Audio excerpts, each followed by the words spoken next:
अब मेरा एक सवाल पेशेंट से, पेशेंट आप बीमार हैं, आपको डायबिटीज है, किडनी फेलियर है, हार्ट डिजीज है, हाइपरटेंशन है, बॉडी में दर्द रहता है, कौन जिम्मेदार है? क्या वो डॉक्टर जिम्मेदार है? जब डॉक्टर जिम्मेदार नहीं है तो आप डॉक्टर के पास क्यों जाते हैं ठीक करने के लिए अपने आप को? आप बोलेंगे डॉक्टर के पास नॉलेज है इसलिए हम जाते हैं। अच्छा, आप ईमानदारी से बताइए, मान लीजिए अंधेरे में आपकी कोई चीज खो जाती है, आपकी चाबी खो जाती है, तो आप कैसे ढूंढेंगे? क्या आप उजाले में जाके ढूंढेंगे या उजाले को अंधेरे में लेके आएंगे? बोलने का मतलब यह है, you don't need medication, you just need education. आप बोलेंगे कि भाई मुझे किडनी डायलिसिस के लिए जाना है, बॉडी में वाटर रिटेंशन हो चुका है, आई एम वेरी अनकंफर्टेबल, ऐसे में आप हमें ज्ञान दे रहे हैं। देखिए, हमारे बॉडी में ऐसे इमरजेंसी सिस्टम्स हैं जिसे हम कहते हैं ऑटो डायलिसिस, जिसे आप स्विच ऑन करते हैं तो आपको डायलिसिस की जाने की जरूरत ना पड़े। आप बोलेंगे कि मेरे टेम्परेचर है 104 डिग्री फ़ारेनहाइट और ऐसे में मुझसे रहा नहीं जा रहा, मुझे तो अभी भी डॉक्टर के पास जाना है, इसी वक्त मुझे हॉस्पिटल केयर चाहिए। देखिए, आपकी बॉडी में होम्योस्टेसिस सिस्टम भी है और जो कुछ घंटे के अंदर ही बॉडी के टेम्परेचर को कंट्रोल में ला सकती है। सिर्फ उसको सीखने और इंप्लीमेंट करने वाली बात है। फिर से आपको स्टमक पेन है तो कुछ समय की बात होती है, आप खुद ही अपने बॉडी में कुछ ऐसी चीजों को एक्टिवेट कर सकते हैं जिससे अपने आप ही आप पेन से रिकवर कर सकते हैं। और उसको सीखने के लिए बहुत समय की जरूरत नहीं। आप जरा सोचिए, यहाँ से किसी भी हॉस्पिटल जाएंगे, डॉक्टर को अपनी बात बताएंगे, वो दवा लेंगे, फिर सिम्टोमेटिकली कुछ रिलीफ अगर मिलेगा भी तो कितना टाइम लग जाएगा? 1 घंटा 2 घंटा तो लगेगा ना।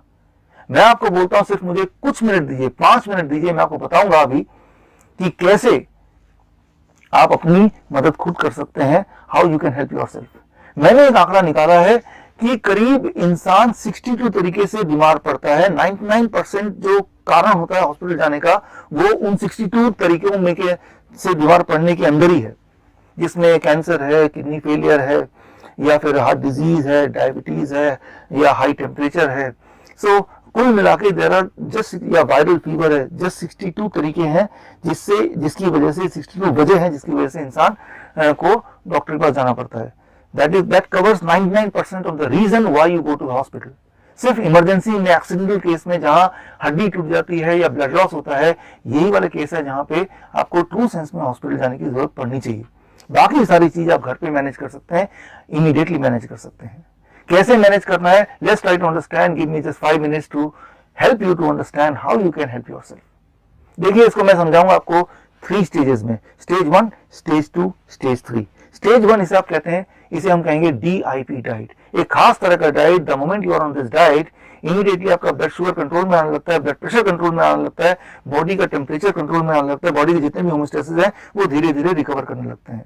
ये डाइट क्या है ये मैं अभी बता देता हूँ, लेकिन डाइट के पीछे का साइंस क्या है ये आप स्क्रीन पे दिए हुए लिंक पे जाएंगे तो वो साइंस समझने के लिए उस लिंक पे जाके आप कुछ रिसर्च पेपर या वीडियोस देख के समझ सकते हैं। फिलहाल DIP डाइट कुछ ऐसा होता है। स्टेप 1, 12 बजे तक जो भी आप खाएं सिर्फ वो फ्रूट्स होना चाहिए। 3 से 4 तरह के फ्रूट्स। कितने खाने हैं? It depends on your body weight. Let's say मेरा बॉडी वेट है 70 kg, 70 kg into 10, that is 700 grams or more of fruits, 3 to 4 kind of fruits। वो कोई भी फ्रूट हो सकते हैं, लेकिन सिर्फ फल खाना है 12 बजे तक। यानी कि कुछ और नहीं लेना है, ब्रेड नहीं लेना है, पराठे नहीं लेने, रोटी नहीं लेना, चाय नहीं लेना, बिस्किट नहीं लेना, सिर्फ और सिर्फ फल 12 बजे तक, सिर्फ और सिर्फ फल। और अब आता है लंच। लंच में या डिनर में जब भी आप बैठेंगे, दैट बिकम स्टेप 2। सो आप 2 प्लेट लेके बैठेंगे, प्लेट 1 एंड प्लेट 2। प्लेट 2 में आपको वही सब कुछ रखना है जो आप रोज खाते हैं, रोटी सब्जी दाल चावल एक्सेट्रा, जितना रखना रखिए, लेकिन उससे पहले आपको प्लेट 1 फिनिश करना है। प्लेट 1 क्या है? 3 to 4 kind of vegetable which you think you can eat in raw. टमाटर, खीरा, मूली, गाजर, ककड़ी, जो आप कच्चा खा पाए ऐसे वेजिटेबल चुन लीजिए, 3 से 4 तरह के। एंड कितना खाना है, दैट इज वेरी इंपॉर्टेंट, आपके बॉडी वेट के अनुसार। मेरा बॉडी वेट 70 kg into 5 यानी कि 350 ग्राम्स या ज्यादा। सो अपने बॉडी वेट के अनुसार आप कैलकुलेट कर लीजिए and that becomes your plate 1। Plate 1 खत्म करने के बाद ही you are allowed to have plate 2। Plate 2 जितना भी चाहे आप खा सकते हैं। सो लंच जब भी करें और डिनर जब भी करें, प्लेट 1 प्लेट 2 सिस्टम से करें। और तीसरी बात, third step, stop only 2 things. 1, no animal food.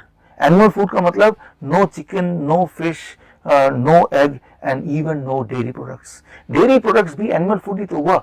दूध, दही, लस्सी, मक्खन, घी, पनीर, छाछ, stop. And second thing is no packed and refined food, no biscuit, no bread etcetera. अगर ऐसा आप कर पाए, so within the 72 hours you will be forced to stop that diabetes medication. You will be forced to reduce the insulin which currently you are taking. Yeah, within 7 days your blood pressure will start coming to normal, right? So कई सारे बदलाव आपको पहले 72 hours में दिख जाएंगे the moment you start this what I call as DIP diet. ये है स्टेज 1. अब चलते हैं स्टेज 2 में.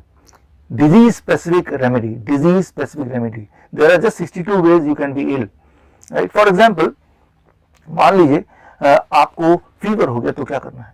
तो ये जो आप देख रहे हैं स्क्रीन पे, इसमें आप फीवर को ढूंढिए और फीवर में आप देखिए क्या एक्स्ट्रा करना है इस DIP डाइट के अलावा. तो extra is citrus fruits and coconut water. जैसे आपको फीवर का पहला इंडिकेशन आएगा, अगर आप दिन भर में कई बार citrus fruit and coconut water लेंगे तो आपका टेम्परेचर 101 डिग्री से ज्यादा जाएगा ही नहीं, और within 3 days your temperature will come to normal. और 3 दिन तो लगते हैं बॉडी को वायरल इन्फेक्शन से आज़ादी पाने में.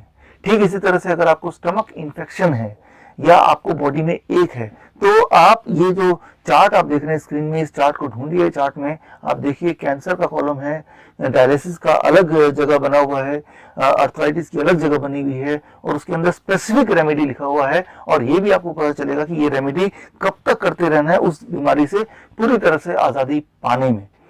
सो ये आप कीजिए and this is the sure shot and safest way to come out of the illness permanently, right. So ये साइंटिफिक है, और इसके पीछे का साइंस जानने के लिए जैसे मैंने बताया, you go to the link, जो लिंक आपकी स्क्रीन में फ्लैश कर रहा है, और सारा साइंस और सारा रिसर्च आपके सामने आ जाएगा. आखिर में मैं सिर्फ इतना बोलना चाहता हूँ डॉक्टरों को, मेडिकल एसोसिएशंस को, कि एक पेशेंट का काम तो डॉक्टर के बिना चल जाएगा, लेकिन एक डॉक्टर का काम पेशेंट के बिना नहीं चलेगा. जय Hind, all the best, thank you.